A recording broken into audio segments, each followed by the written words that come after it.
Now, the issue with that when it comes to the appraisal system is that if the appraisals that I'm using have that recency bias in them and all prices are inflated, that second stopgap goes away. Meaning, what happens in a market where homes are worth $50,000 less than they were 4 years ago? What happens if people's cost of living increases to the point where they're no longer able to afford their mortgages? What's happening is we have buyers that were approved for loans at inflated asset prices because we only use recent comps as our biggest baseline, not actual affordability.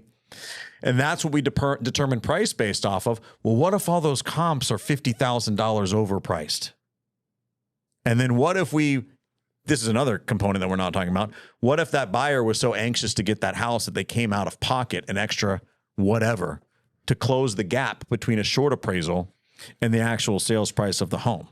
Now that buyer whose cost of living has increased doesn't have that nest egg anymore, and they have an asset that's worth 12.5%. That's about 400 to 350, about 12.5%. Less than it was when they bought it 3 years ago. Which is what we're seeing from the COVID market. This is a big problem.